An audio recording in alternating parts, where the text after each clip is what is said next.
Good evening students, my name is Sanjay Kumar. आज हम लोग का सेकेंड क्लास है ASP.NET विथ VB।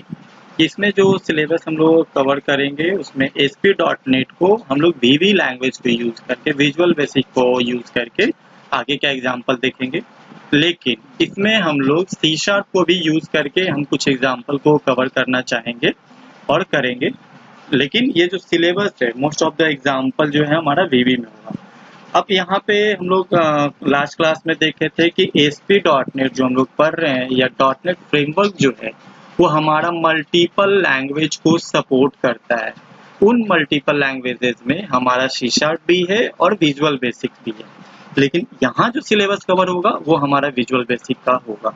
अब विजुअल बेसिक में आपको बता रहे थे लास्ट क्लास में, हम लोग फ्रेमवर्क में भी बताए थे आपको कि यहाँ प्रोग्रामिंग को हम लोग बहुत तरीके से करते हैं, जिसमें कि हम लोग कंसोल प्रोग्रामिंग करेंगे। कंसोल जो कि आप लोग देखे होंगे, सी पढ़े होंगे, तो सी में आप एक तरीके का कंसोल प्रोग्रामिंग था। उसमें कोई भी ड्रैग एंड ड्रॉप या कोई किसी भी तरीके का आप उसका फीचर्स नहीं था, टूल्स नहीं था, टूल बार नहीं था जिसको कि आप यूज करेंगे अपने प्रोग्रामिंग में ड्रैग एंड ड्रॉप के केस में। तो यहाँ पे कुछ एग्जाम्पल जो कवर करेंगे हम लोग वो कंसोल बेस्ड होगा। बाद में फिर आपको विंडो बेस्ड एग्जाम्पल बताएंगे, ठीक है।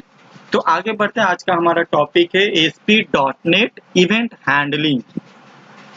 हमारा .NET टेक्नोलॉजी में इवेंट ड्रिवन प्रोग्रामिंग या ज्यादातर प्रोग्राम जो आप इसमें करेंगे ASP.NET में वो आपका इवेंट बेस्ड होगा। यहाँ पे लास्ट क्लास में आप लोग को बताए थे कि ASP.NET जो है हमारा वो वेब एप्लीकेशन के लिए यूज किया जाता है।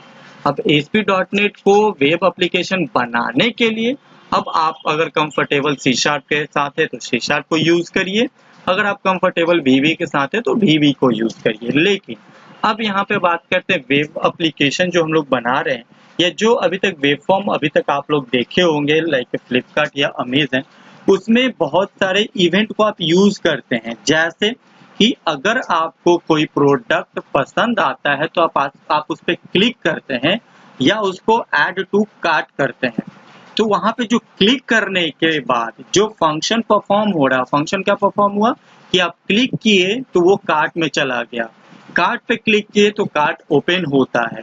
अगला प्रोसेस है कि हम उसको बाय नाउ, एक बटन दिखेगा बाय नाउ पे आप क्लिक करते हैं। तो ये एक एक प्रोसेस करके जो आप आगे की ओर बढ़ते जाते हैं, तो ये क्लिक करना क्या है? ये क्लिक करना एक इवेंट है और हर एक इवेंट के बाद कोई ना कोई set of statement, set of code run करेगा, उसको हम लोग बोलेंगे इवेंट हैंडलिंग। फिर से सुनिए, हर एक इवेंट के बाद जो इवेंट आप परफॉर्म करते हैं लाइक क्लिक हो, माउस क्लिक हो, ड्रैग हो, ड्रॉप करना हो उसको, या कीबोर्ड से कोई टाइप कर रहे हैं, ये सारा इवेंट है।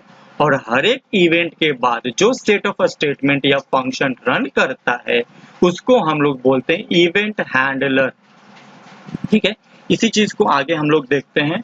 An event is an action, कोई भी एक्शन जो आप वेब एप्लीकेशन में करते हैं लाइक माउस क्लिक, की प्रेस, कीबोर्ड से कोई बटन प्रेस करे हो, माउस मूवमेंट हुआ या कोई भी सिस्टम जनरेटेड नोटिफिकेशन हुआ, वो सारा आपका इवेंट कहलाता है ASP.NET के केस में, या कोई भी विंडो एप्लीकेशन जो कर रहे हैं। लेकिन यहाँ पे हम लोग ASP.NET पढ़ रहे हैं तो उसके बारे में बात करेंगे। Event in ASP.NET raise at the client machine. अब यहाँ पे जो भी आप बटन क्लिक कर रहे हैं वो आपके सिस्टम पे होता है, आपके ब्राउजर पे होता है। आप गूगल में टाइप किए flipkart.com या आप गूगल में टाइप किए gmail.com, ID पासवर्ड डालने के बाद आप साइन इन पे क्लिक कर रहे हैं अगर जीमेल में, तो साइन इन बटन कहाँ पे है? आपके ब्राउजर पे है। आपके ब्राउजर पे यानी ये क्लाइंट साइड इवेंट हो रहा है। तो जो भी आप इवेंट प्रोसेस करते हैं वो क्लाइंट साइड होता है। लेकिन अगला स्टेप क्या होता है? वो आपका डाला गया ID पासवर्ड वो सर्वर साइड जाता है और सर्वर साइड उसका प्रोसेस होता है। जो भी उसके रिगार्डिंग जो इवेंट हैंडलर में कोड में लिखा गया होगा वो उसके रिगार्डिंग आपको रिस्पॉन्स करता है। द सर्वर हैज अ सब रूटीन, सब रूटीन मान लीजिए जिसको कि आप फंक्शन जान रहे हैं अभी तक, फंक्शन प्रोसीजर, उसको सब रूटीन बोल रहे हैं। Describing what to do when the event is raised, the server has a subroutine describing what to do.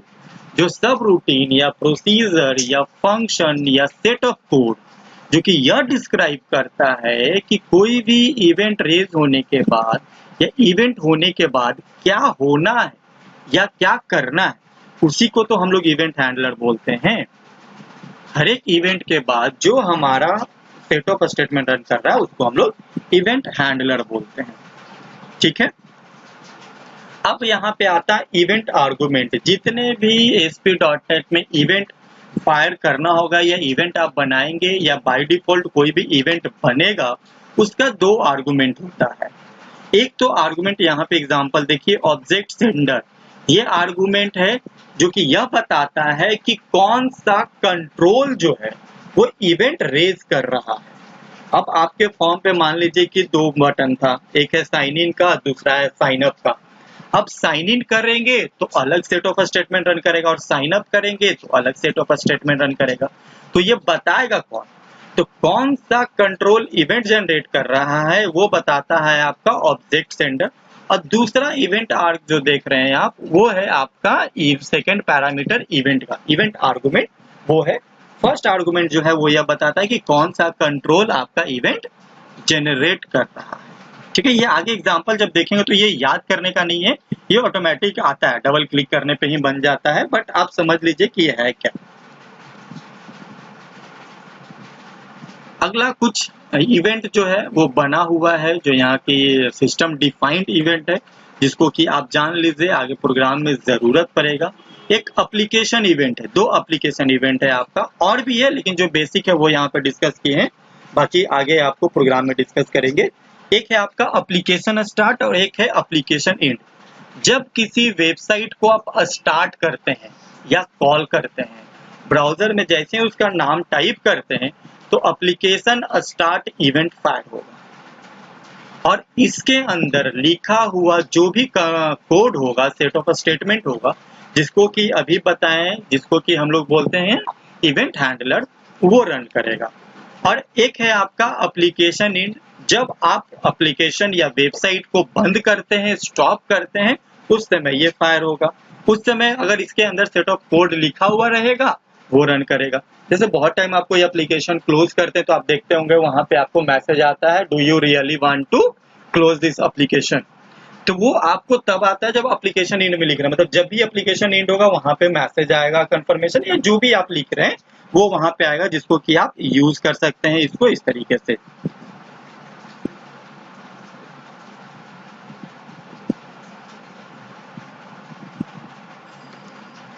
आगे हमारा एक और यूजर डिफाइन इवेंट है, यूजर डिफाइन इवेंट नहीं, सिस्टम डिफाइन इवेंट है हमारा सेशन इवेंट।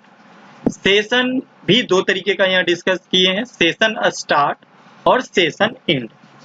सेशन स्टार्ट कब हुआ, जब सेशन सिंपली समझिए कि कोई भी यूनिक यूजर को सेशन को मेंटेन करने के लिए या यूजर को मेंटेन करने के लिए यहाँ पे हम लोग सेशन यूज करते हैं। सेशन वेरिएबल भी होता है। तो सेशन स्टार्ट कब होगा, जब फर्स्ट टाइम कोई भी यूजर किसी एप्लीकेशन को के लिए रिक्वेस्ट करता है तो उस यूजर का जो इंफॉर्मेशन रखना होता है वो हम सेशन में रखते हैं, और उस समय आपका सेशन स्टार्ट होता है। और जैसे ही वो यूजर उस एप्लीकेशन या वेबसाइट को बंद करता है, उस समय आपका सेशन एंड कॉल होता है। इसके अंदर लिखे गए जो भी आपका स्टेटमेंट होगा वो फायर होगा। एप्लीकेशन और सेशन को आगे हम डिस्कस करेंगे आपका प्रोग्रामिंग के थ्रू। अभी कुछ स्टार्टिंग में आपका थ्योरी पार्ट है, उसको डिस्कस कर लेते हैं, फिर हम लोग प्रोग्राम पे चलेंगे।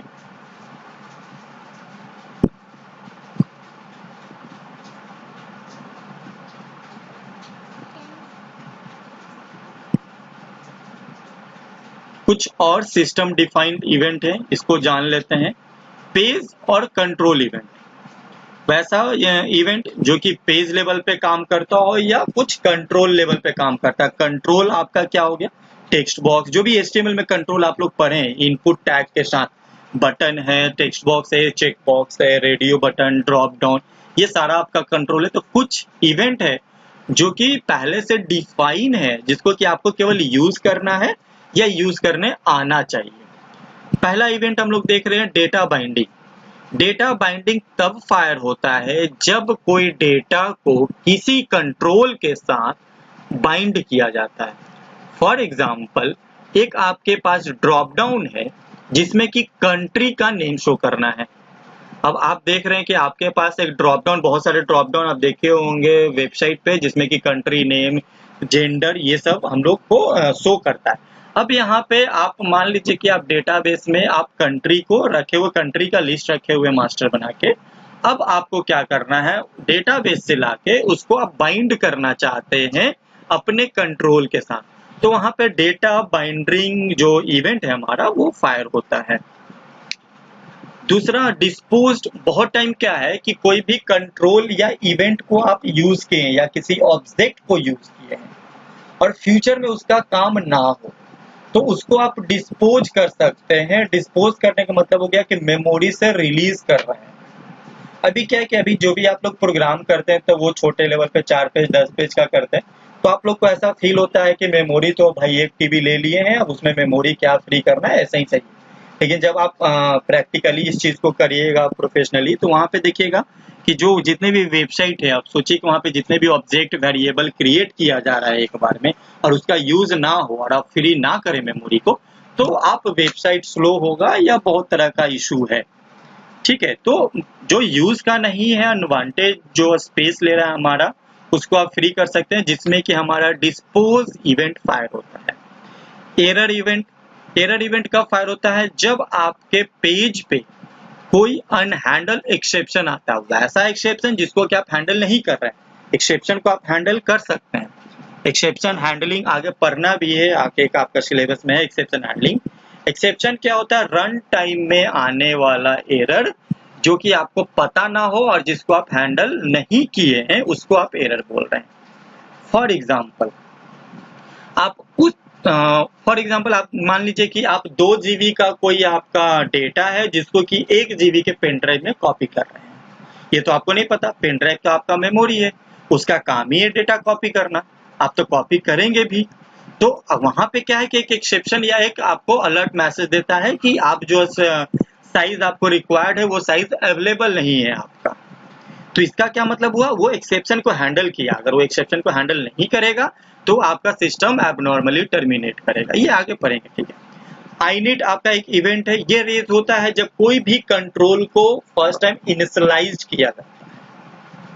कोई भी कंट्रोल को फर्स्ट टाइम जब इनिशियलाइज करते हैं, उसमें वैल्यू असाइन करते हैं, तो iNet मेथड कॉल होता है।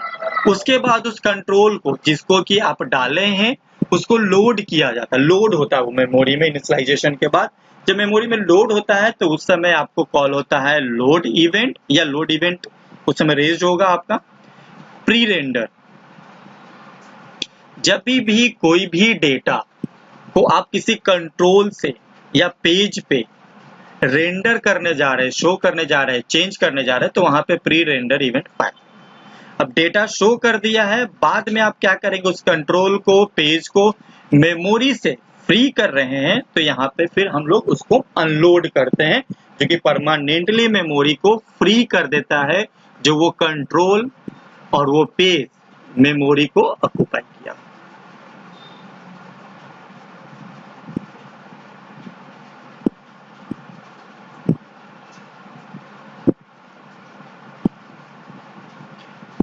यहाँ पे एक सिंटेक्स बोलिए, एग्जाम्पल बोलिए, इवेंट हैंडलिंग यूजिंग कंट्रोल।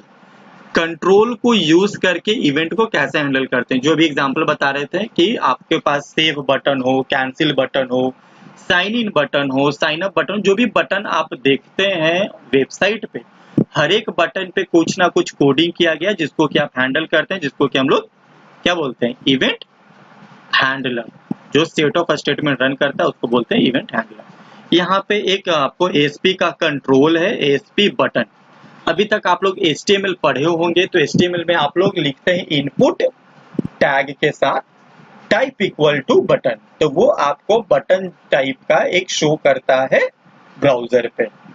यहाँ पे ASP कंट्रोल है जो कि सर्वर साइड कंट्रोल है, इसलिए यहाँ पे इसका सिंटेक्स है ASP कोलोन बटन ID, जो वहां पे भी ID आप यूज करते थे, इसका नाम क्या हो गया, BTN कैंसिल सर्वर साइड होने के कारण यहाँ पे हर एक कंट्रोल में लगाना होगा रन एट सर्वर।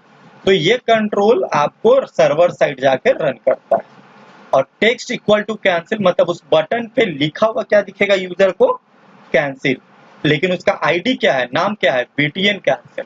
मतलब कि प्रोग्रामिंग में आप यूज करेंगे बीटीएन कैंसिल, यूजर को दिखेगा कैंसिल।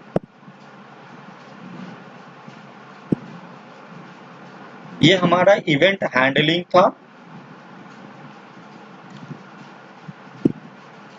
अब यहाँ पे इवेंट हैंडलर को देख रहे हैं। इवेंट हैंडलिंग का ये सिंटैक्स हो गया, मतलब आप ये लिखेंगे HTML के कोड में। और ये जब इसका इवेंट हैंडलर कैसे लिखेंगे, मतलब अगर कोई बीटीएन कैंसिल पे क्लिक करता है तो क्या होगा, वो सेट ऑफ कोड कहाँ लिखा हुआ है, ये देखिए, ये आपको प्रोटेक्टेड सब बीटीएन कैंसिल ये लिखा हुआ आता है, ये आपको लिखा हुआ आएगा। इसके अंदर हम जाके देखते हैं handles BTN cancel dot click. ये आगे कोडिंग में देखेंगे, जब भी उसको क्लिक किया जाएगा उसको यहाँ पे हैंडल किया जाएगा। जो भी सेट ऑफ कोड लिखना है आपको वो वहां पे लिख सकते हैं।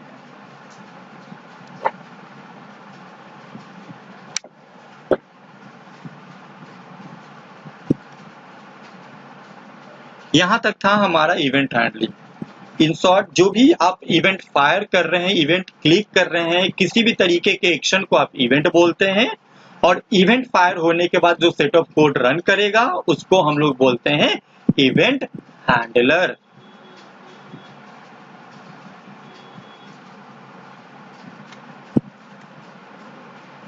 अब हमारा है कि VB.NET में डेटा टाइप्स को क्या होता है या डेटा टाइप्स को कैसे यूज करते हैं। आप लोगों ने डेटा टाइप्स पहले भी पढ़ा होगा, C++ पढ़ के आ रहे हैं, तो यहाँ पे जानते हैं सेम बेसिक चीज है। कुछ यहाँ पे साइज का अंतर है, कुछ डेटा टाइप आपका यहाँ अलग होगा, तो उस चीज को देख लेते हैं। डेटा टाइप्स होता क्या है? डेटा टाइप्स हमारा बताता है कि किस तरीके के डेटा को हम सेव कर रहे हैं किसी वेरिएबल में, और वो ये बताता है कि हमारा कोई भी वेरिएबल जो मेमोरी एलोकेट कर रहा है वो कितने स्पेस का एलोकेट करेगा और क्या उसका रेंज होगा, क्या उसका बिट पैटर्न होगा। तो data type basically memory pattern को डिनोट करने के लिए या किसी भी वेरिएबल में किस तरीके का वैल्यू को स्टोर करने के लिए वो हमारा डिफाइन करता है data type. Simply type of data is called data type. Type of data is called data type, जो कि हमारा मेमोरी बताता है। एग्जाम्पल के तौर पे आप लोग डिफाइन किए होंगे सी में int a, एक वेरिएबल डिफाइन किए a नाम का जो कि इंटीजर टाइप का है। ये क्या करेगा, ये जाएगा मेमोरी में, जहां भी इसको इंटीजर कितना बाइट स्पेस लेता है ये आप लोग देखिए, सी में 2 बाइट स्पेस लेता है, मेमोरी में जाएगा, 2 बाइट जहां भी फ्री रहता है उसको एलोकेट करेगा ए नाम से। सिंपल ये रॉ भाषा में आपको पूरा बता रहे हैं, ठीक है। 2 बाइट जहां भी फ्री होगा उसको मेमोरी को एलोकेट करेगा। 2 बाइट मतलब 16 बीट हमारा मेमोरी एलोकेट करेगा वो, और उसका और भी जो भी आर्किटेक्चर होगा, बिट पैटर्न, ये सारा डिफाइन होता है। कुछ डेटा टाइप्स जो कि .NET में अवेलेबल है। यहाँ पे पहला डेटा टाइप बुलियन। बुलियन आपको यूज किया जाता है ट्रू फॉल्स के लिए, पता है आपको। बाइट, कैर, डेट, ये सब आपका पहले से भी था जो कि आप पढ़े होंगे। डेसिमल, जिसमें कि दशमलव में वैल्यू स्टोर करते हैं। साइड में उसका रेंज दिया हुआ है कि कहाँ से कहाँ तक वैल्यू को आप उसमें स्टोर करेंगे। डबल, डबल आपका जिसका कि रेंज ज्यादा होगा। इंटीजर, सी में भी पढ़े थे, सी में इंटीजर 2 बाइट लेता था, यहाँ पे 4 बाइट स्पेस लेता है, इसके वजह से यहाँ पे इसका रेंज ज्यादा है।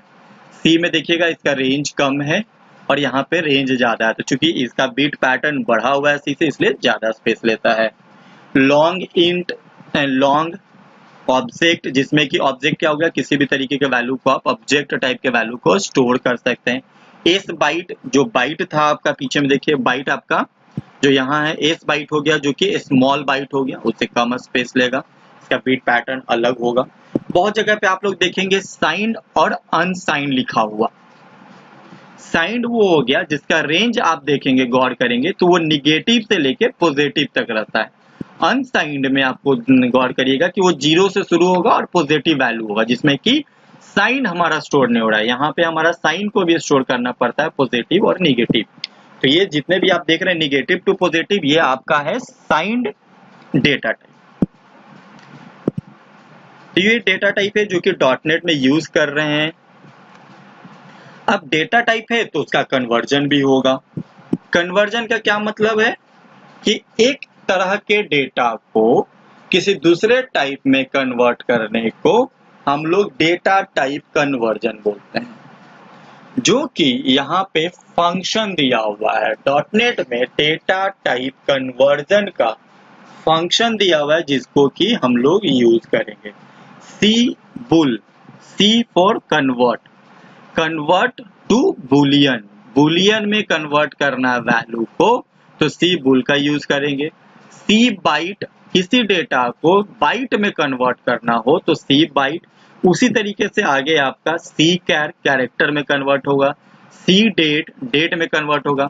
जरूरत क्या है, मान लीजिए कि आप एक टेक्स्ट बॉक्स है आपका और टेक्स्ट बॉक्स में एक डेट को आप डाल दिए हैं, डेट फॉर्मेट में ही आप डाले हैं, लाइक 02-01-2020, ये डेट फॉर्मेट है। लेकिन टेक्स्ट बॉक्स में होने के कारण डिफॉल्ट नेचर उसका टेक्स्ट टाइप का रहेगा। ठीक है, इसका मतलब है कि वो टेक्स्ट बॉक्स टेक्स्ट टाइप का डेट पे किसी भी तरीके का आप डेट का फंक्शन अप्लाई नहीं कर सकते हैं। लाइक आपको ये चेक करना हो कि ये डेट जो है, हमारे एज और हमारे डेट का डिफरेंस निकालना है, हमारा डेट ऑफ बर्थ और हमारा करेंट डेट के बीच में डिफरेंस निकालना है। आप जैसे फॉर्म वॉर्म भरते हो तो आप देखते होंगे, आप डेट ऑफ बर्थ डालते हैं तो आपको बताता है आप कितना साल, कितने महीने, कितने दिन के हुए। वो क्या कर रहा है, आपका डेट ऑफ बर्थ और करेंट डेट का बीच का डिफरेंस है। तो अगर वो करेंट डेट आपका टेक्स्ट फॉर्मेट में रहेगा तब तो उसमें आप कर नहीं सकते किसी भी तरीके का फंक्शन, तो वहां पे कन्वर्जन का जरूरत पड़ जाता है। तो उसके लिए आप सी डेट यूज करेंगे, सी डबल जो कि डबल में कन्वर्ट करेगा, डेसिमल है आगे आपका। तो जितने भी फंक्शन है हमारा उसको कन्वर्ट करने के लिए और भी फंक्शन है आगे। सी इंट है जो कि इंटीजर में कन्वर्ट करेगा। मान लीजिए कि आपका कोई भी वैल्यू दशमलव में आ रहा है, लाइक 2.5, लेकिन आपको यूज करना है केवल इंटीजर वैल्यू, तो आप उसको सी इंट में कन्वर्ट करके इंटीजर पार्ट को केवल यूज कर सकते हैं। तो ये कन्वर्जन का कुछ फंक्शन है जो कि आगे प्रोग्राम में यूज होगा, इसको देख लेते हैं।